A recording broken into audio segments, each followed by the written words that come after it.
how do you think about sort of like what responsibility you have and others have in this field as they're trying to bring more intelligence and automation into the wet lab? I think there's a short-term thinking and the long-term thinking. In the short term, what we're trying to do is lower the activation energy to wield very powerful tools in the life sciences. That could be a good thing, that could be a bad thing.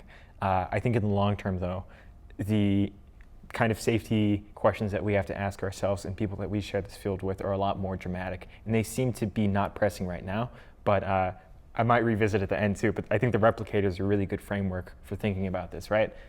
What if we do it? What if we are able to automate hypothesis testing in the life sciences for like this variety of molecular biology work? What if somebody's able to do it in materials? What if somebody's able to do it in like chemical engineering, right? What if we accomplish what we're trying to do? And what if other people are successful too? What if the Future House team creates a model that is capable of generating novel hypotheses? What if there are these downstream people that have really good knowledge distillation tools? What happens if we automate the scientific method? What happens if we have 1 million Hobbes working at Harvard, right?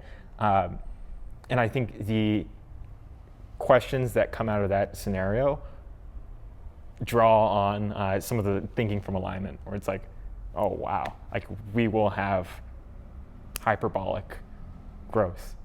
What does that mean? How do we regulate it? Like, is that good? Is that bad?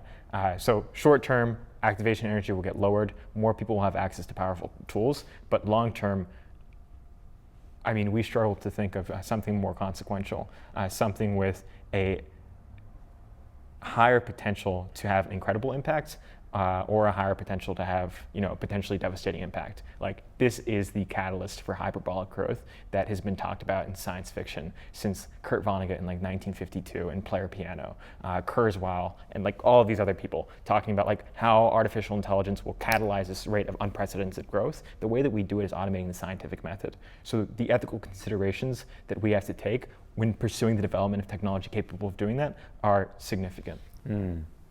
And is there a model that you've seen or that you imagine that would be really good at tackling those kinds of ethical questions? Again, is it policy and regulation? Is it industry groups? What are your thoughts there? I think the biggest thing for us is open dialogue. We know that this is something worth doing. We feel like we must accelerate our rate of scientific innovation in a responsible way. But that's not to say that there are not significant safety risks that should be considered. We don't know the impacts in full that will be had.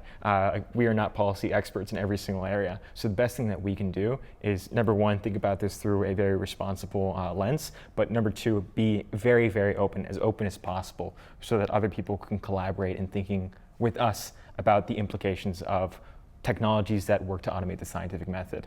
This is something that impacts all of us. The conversation should be held with all of us.